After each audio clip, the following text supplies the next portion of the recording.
New Year's Eve, the night when the world celebrates fresh beginnings and endless possibilities. But what if, amid the countdowns and fireworks, something sinister was lurking in the shadows? Across the years, countless people have faced horrors they could never forget. Some vanished without a trace, others encountered the unexplainable. These are not just stories, they're real events that will send chills down your spine. Are you ready to uncover the 8 most disturbing New Year's Eve horror stories ever recorded?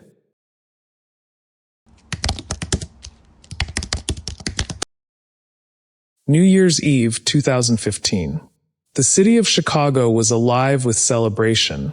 Fireworks painted the sky, and laughter echoed through the streets. Maria, a 27-year-old graphic designer, was eager to join her friends at an exclusive rooftop party downtown. She could already picture the glittering skyline, the music, and the champagne flutes clinking as everyone counted down to midnight. But time wasn't on her side, she was late. As a yellow cab rolled up to the curb, Maria made a split-second decision to flag it down. That decision would change her life forever. The cab driver was an older man, his face pale and emotionless, as if carved from stone. He barely acknowledged Maria as she climbed into the back seat. "Downtown, please," she said, her tone light and hurried. The car jerked forward without a word. As they drove, Maria began to feel uneasy. Something was off. The air inside the cab carried an unsettling metallic tang, and the faint smell of something sour made her stomach churn. Her eyes darted around, trying to ground herself, when she noticed something odd. The rearview mirror was missing. A cab without a rearview mirror? Her pulse quickened. Minutes passed, and Maria realized the driver wasn't heading downtown. Instead, he veered into a maze of narrow, dimly lit streets that seemed to pull her further from the bustling city. "Excuse me, this isn't the right way," she said, her voice breaking slightly. No response. She repeated herself, louder this time. Nothing. Her phone, no bars. The realization hit her like a cold wave. No one knew where she was. The cab finally stopped, but not in front of her party. Instead, they were outside a crumbling warehouse, its windows shattered and walls cloaked in graffiti. The streetlights flickered ominously, casting jagged shadows across the pavement. The driver turned slowly to face her, his once blank expression replaced by a sinister grin that sent shivers down Maria's spine. Maria's fight-or-flight instincts kicked in. Her heart pounded like a drum as she calculated her next move. But before she could act, a deafening boom echoed through the air, fireworks from nearby revelers. The driver flinched, distracted for a split second. Maria seized the moment, throwing open the door and stumbling out. She ran, her legs shaky but determined, as the sound of her own breath and the pounding of her heart drowned out everything else. Maria sprinted until she spotted a car parked near an intersection. She waved frantically, tears streaming down her face, until the driver, a kind stranger, let her in and called for help. By the time the authorities arrived, the cab and its driver had vanished, leaving no trace behind. Years later, Maria still avoids public transportation on New Year's Eve. The memory of that night haunts her. What would have happened if the fireworks hadn't gone off at that exact moment? Would she have been just another disappearance in the city? So what about you? Would you have spotted the warning signs earlier? And how would you have escaped? Share your thoughts in the comments and brace yourself. This is just the first of 8 horrifying tales. The worst is yet to come.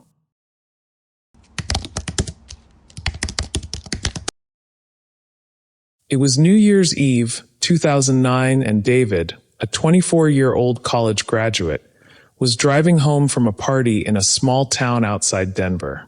The clock struck 11:45 p.m. as he sped down a winding country road, eager to reach home before the year ended. The cold winter air fogged his windows, and the only light came from his car's dim headlights.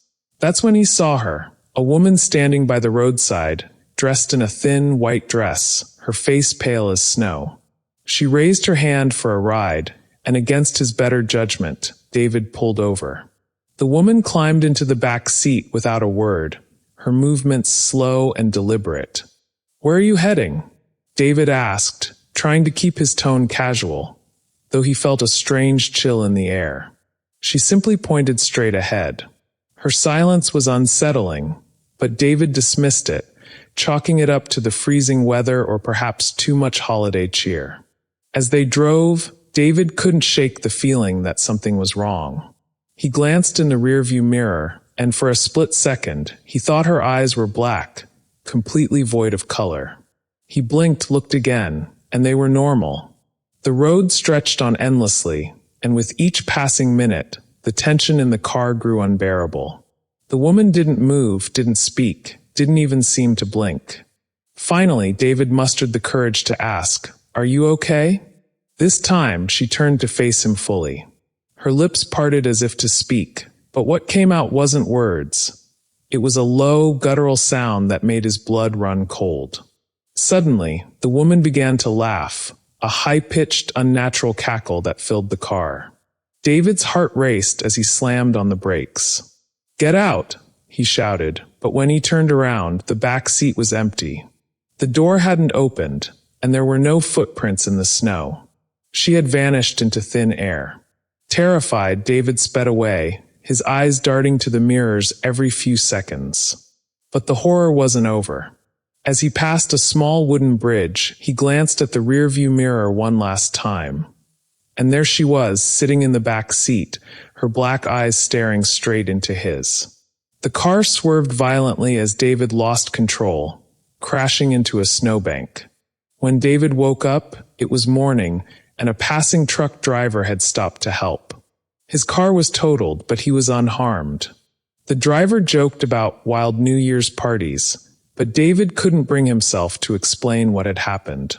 Later, he learned that the bridge he crossed was infamous, a place where, decades ago, a woman in white had drowned on New Year's Eve, and locals swore she still haunted the area, hitching rides from unsuspecting travelers. David never drove that road again, and every New Year's Eve, he prays he won't see those black eyes staring back at him. Would you have stopped for the hitchhiker? Or would you have driven on? Let us know in the comments. And stay tuned for more stories that will make you question what you believe is real.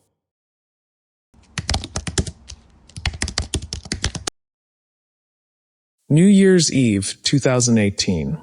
Emily and her friends rented an old vacation home in the quiet outskirts of Seattle to celebrate the new year. The house was massive, with creaking wooden floors and antique furniture, but it had one strange feature. A single door on the second floor that was locked tight. No one is allowed in this room, the owner had warned them with an unnerving seriousness. What was behind the door? That question would haunt Emily for the rest of her life. The party started with laughter, drinks, and music as they toasted to the coming year. But as the hours ticked by, the strange locked door became a growing curiosity among the group. Who locks a single room in a rental house? And why? It's probably just a storage room, someone joked, but Emily couldn't shake the uneasy feeling that the door was hiding something. As midnight approached, the group dared each other to investigate. Fueled by liquid courage, they climbed the creaky stairs. Standing before the door, Emily felt a cold draft emanating from the crack beneath it.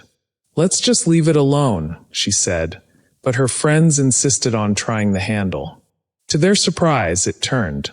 The door creaked open, revealing a small, dusty room with nothing but a single wooden rocking chair facing the window.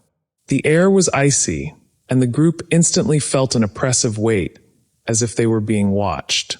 One of the friends, Jack, walked in and jokingly sat in the chair. "Welcome to my haunted lair," he laughed, but the laugh died in his throat as the chair began to rock on its own. The door slammed shut behind them, locking itself with a force that sent everyone into a panic. The windows rattled, and the room filled with a low, guttural whisper as if someone, or something, was speaking.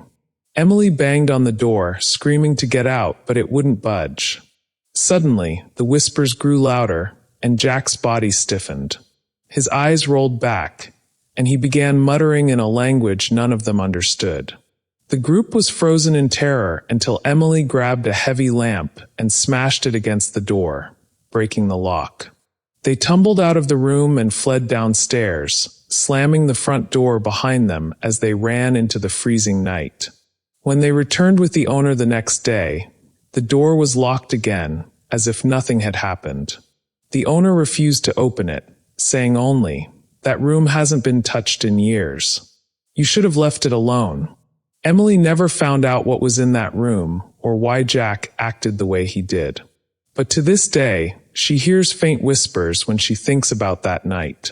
Would you have dared to open the door? Or would you have left the mystery locked away? Tell us in the comments and hold tight. More chilling tales await.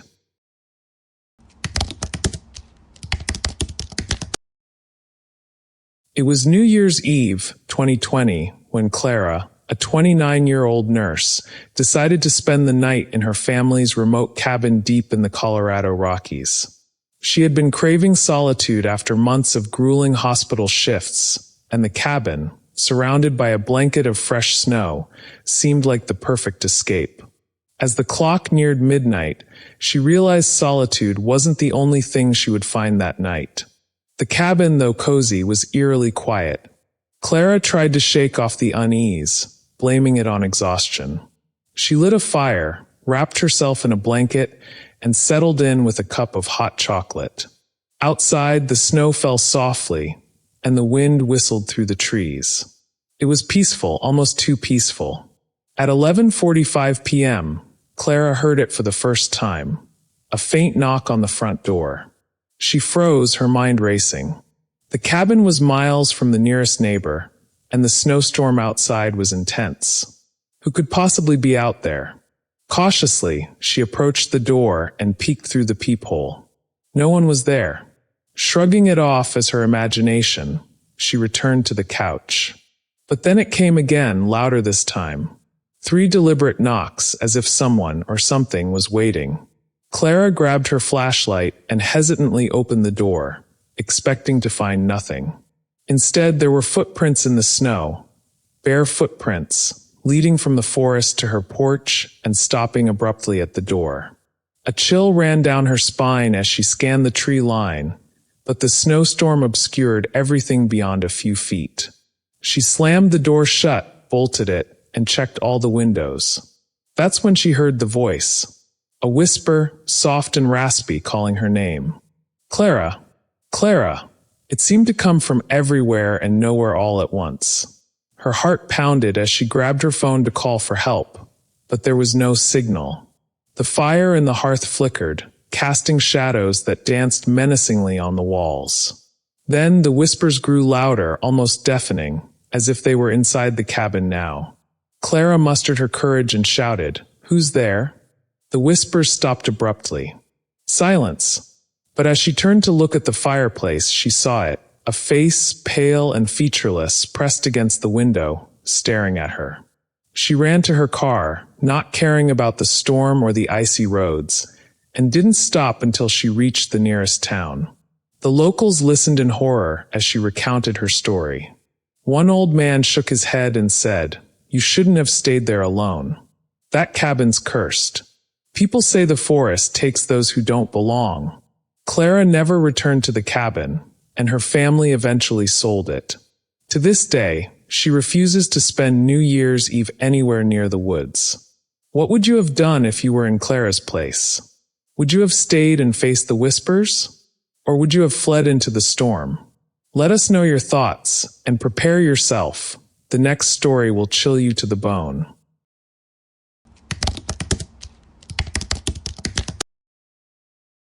New Year's Eve, 2017. Alex, a 33-year-old teacher, had recently moved into an old Victorian house in a quiet neighborhood in Oregon. He was eager to start fresh in his new home, looking forward to a peaceful evening alone to ring in the new year. The house was charming but had an unsettling history. Local legends whispered about strange occurrences over the years. But Alex dismissed them as mere superstition. Little did he know, his belief would soon be tested in the most terrifying way. The night was quiet, with only the sound of the wind tapping against the windows and the faint hum of the old house settling. Alex decided to take a bath before his celebration, soaking in the warm water with a glass of wine in hand. As he relaxed, he found himself glancing at the ornate mirror above the sink. It had been there since he moved in, an antique piece with intricate designs carved into the frame. For a brief moment, Alex thought he saw something strange in the reflection, a shadow moving just outside the frame. He blinked and the image vanished. "It's just the lighting," he told himself. He returned to his bath, but the feeling of being watched lingered, creeping over him like a cold mist. Then, as he reached for his towel, the reflection in the mirror caught his eye once again. This time, it wasn't just a shadow, it was a figure standing behind him. Alex froze. He whipped around, but the room was empty. No one was there. But in the mirror, the figure remained, pale and indistinct, a silhouette with hollow eyes, staring right at him. His heart raced as he rushed to wipe the fog from the mirror, but the figure didn't disappear. The face in the mirror began to change, twisting into a grotesque smile, its mouth stretching unnaturally wide. It whispered in a voice that was barely audible, "You should have never come here." Terrified, Alex backed away, stumbling over the edge of the bathtub. He ran to the door, but the mirror seemed to draw him in, the reflection becoming more vivid and real with every second. The figure's hand reached toward him, as if trying to pull him through the glass. In a blind panic, Alex grabbed the nearest object, a hairbrush, and hurled it at the mirror. The glass shattered, and the reflection vanished with a deafening crack. The room fell silent, and Alex stood in the wreckage of the mirror, breathless and shaken. He quickly packed his things and fled the house, abandoning everything. The following day, he returned with a professional to clean up, but when they removed the shards of glass, no reflection could be seen in the remains of the mirror. It was as if it had been consumed by something sinister, leaving only darkness behind. Months later, Alex learned the house's tragic past. The previous owner had vanished mysteriously one New Year's Eve, and locals claimed they'd seen his reflection in that very mirror long after his disappearance. The house had never been the same since. Would you have stayed in the house after that? Or would you have run before the reflection trapped you too? Share your thoughts below, and stay with us for the final story of the night.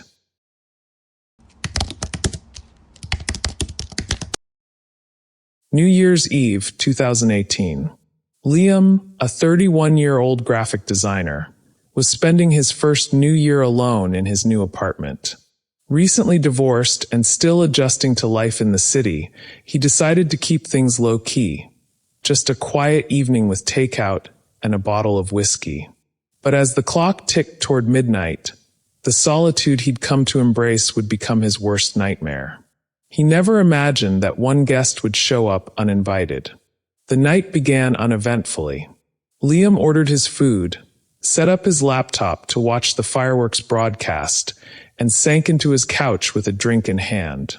The city's distant lights shimmered outside his window, reflecting the glassy surface of the nearby lake. The countdown to midnight was already beginning to feel like an escape from everything. The memories of his failed marriage, his unspoken regrets. But at 11:45 p.m., just minutes before the new year, Liam heard it, a faint knock on his apartment door. It was so soft, almost imperceptible, that he thought he'd imagined it. He ignored it at first, thinking it was the wind or a neighbor. But then it came again, a single hollow knock. He froze. No one had been invited. His friends were busy with their own celebrations, and he hadn't made plans with anyone. The knock was too deliberate to ignore. He stood up and walked cautiously toward the door, his pulse quickening. When Liam opened the door, there was no one in sight. The hallway outside was dark, the air thick with silence. Just as he was about to close the door, something caught his eye, a small envelope wedged into the crack of the doorframe. The handwriting on the front was unfamiliar, elegant, almost ancient in its appearance. He tore it open and read the words, the chill creeping up his spine. "I'm already here." Before he could process what was happening, the door slammed shut on its own, and the temperature in the apartment dropped drastically. Liam's breath fogged in the air as he turned around, his heart pounding in his chest. The room seemed to grow darker, the shadows stretching unnaturally along the walls. Then he heard its slow, deliberate footsteps behind him. Spinning around, Liam's eyes scanned the room. There, in the corner by the window, stood a figure, a tall, gaunt shape with an unsettling stillness about it. Its eyes glowed faintly in the dim light, and its skin was an unnatural shade of pale. The figure didn't move, but its presence filled the room, suffocating him with an overwhelming sense of dread. "I told you I was already here," the figure whispered, its voice cold as ice, sending a shiver through Liam's spine. The figure's mouth twisted into a grin, revealing sharp, yellow teeth. Liam backed away, but the figure advanced slowly, its footsteps echoing in the silent apartment. He couldn't speak, his body frozen in terror. Then, just as suddenly as it had appeared, the figure vanished into the shadows. The lights flickered once, twice, and when they came back on, everything seemed normal. The temperature returned to normal, the air was no longer suffocating, and the figure was gone. But Liam knew better. He knew that whatever that thing was, it hadn't been a dream. The figure had left him with one haunting reminder. The envelope, still clutched in his trembling hands, with the same words written on the inside. "You will never be alone again." The next morning, Liam found the envelope on his kitchen counter, untouched, as if it had always been there. He never saw the figure again, but from that night onward, every time the door knocked, every time the air turned cold, he felt its presence watching, waiting for the perfect moment to return. Would you open the door if you knew something was already inside? Or would you run? Let us know your thoughts, and brace yourself for the next chilling story.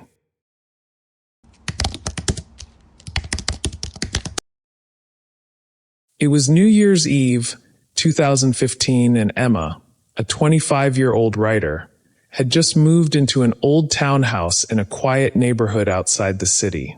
She wasn't one for loud parties or crowded gatherings, so she decided to spend the evening alone, surrounded by her books and a glass of wine.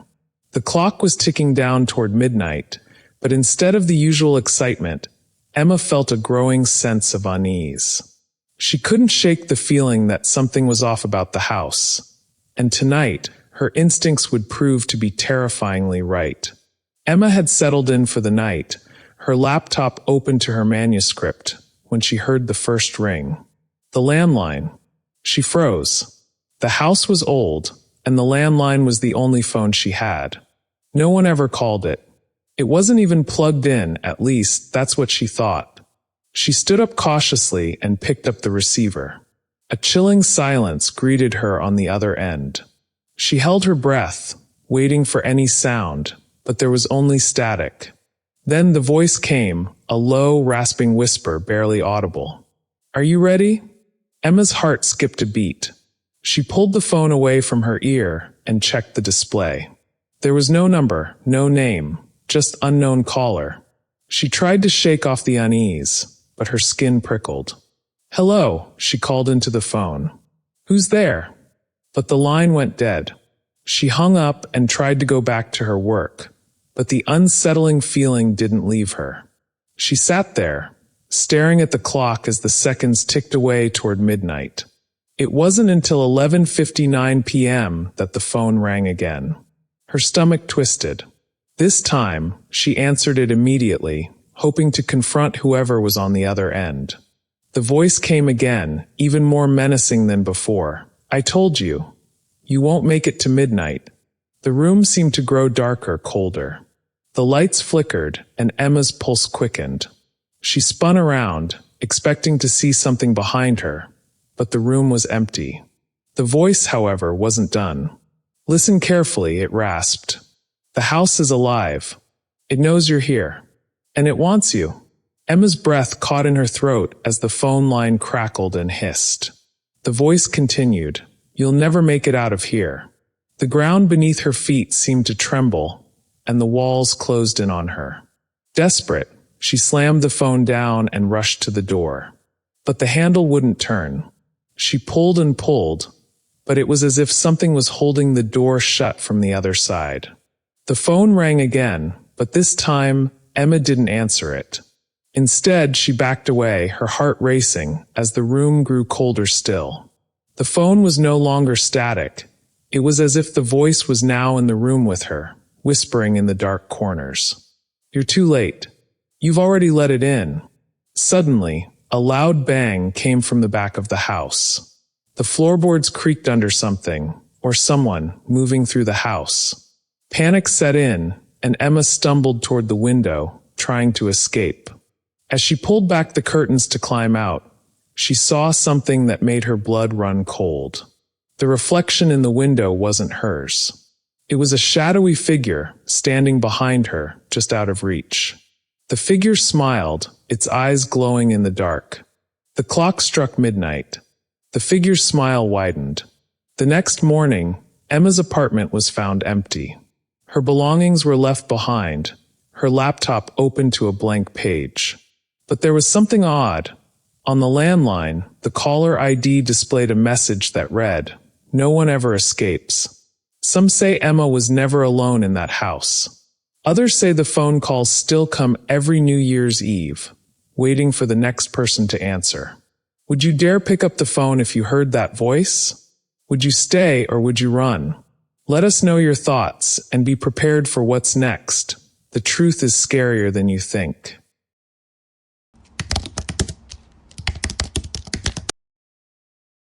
New Year's Eve 2010. Jason, a 28-year-old architect, had spent the evening at a friend's party, but after a long week of work, he decided to leave early to get some much-needed rest. His apartment, though small, was cozy and quiet, perfect for ringing in the new year by himself. He was used to solitude and often felt more at peace in the silence of his own space. But as midnight approached, the silence would become his worst nightmare. Jason entered his apartment, locking the door behind him. He set his things down on the kitchen counter and poured himself a glass of whiskey. He could hear the distant sounds of fireworks outside and the faint hum of the city, but inside, everything was calm. He lit a candle on the coffee table, the flickering flame casting eerie shadows on the walls. The clock on his wall read 11:45 p.m. He sank into the couch, picked up his phone, and began scrolling through social media when he felt it, the unmistakable feeling of being watched. He looked up, his pulse quickening. The apartment seemed darker now, the shadows more pronounced. His eyes scanned the room. Nothing was out of place, but the feeling lingered. It was like there was something in the corner of his vision, something just beyond his sight. He dismissed it. "It's just the whiskey," he muttered to himself. But then the lights flickered. Jason's eyes snapped to the light above him. It wasn't just flickering, it was dimming, as if something was draining the energy from the bulb. He stood up and reached for the light switch, but before his hand could touch it, he heard it, a soft scraping sound, coming from the other side of the room. Slowly, he turned. The sound grew louder, more deliberate. It sounded like nails dragging across the floor. His breath caught in his throat. There, in the shadows by the hallway, a dark shape was moving. It wasn't human, it was too fluid, too unnatural.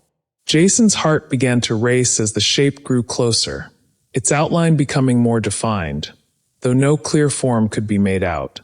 Then he felt it, a cold hand, icy and unyielding, wrap around his ankle. He yanked his foot back, stumbling away, but the grip tightened. His heart pounded in his chest as the hand began to pull him toward the dark corner of the room. He scrambled to break free, kicking and thrashing, but the hand's grip was impossibly strong. Panic surged through him as the room seemed to close in.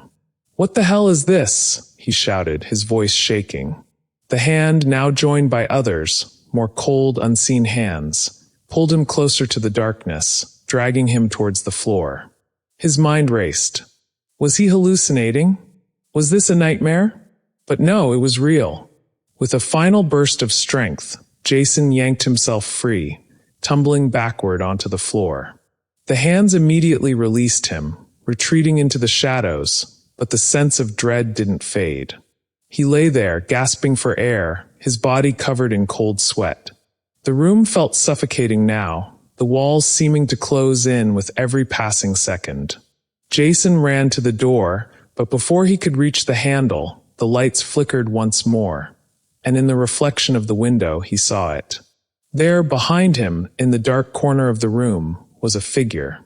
It was tall, but its shape was vague, like smoke constantly shifting.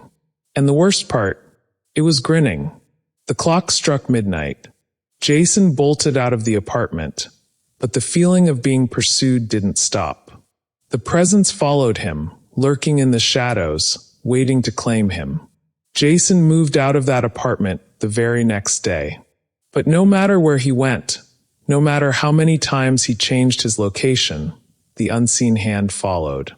Every New Year's Eve, the phone would ring, and every time he answered, he could hear that same scraping sound, as if the hands were reaching for him again. Would you dare stay in a place that holds a secret so terrifying? Or would you run at the first sign of the unknown? Let us know your thoughts, and remember, some things are better left unseen.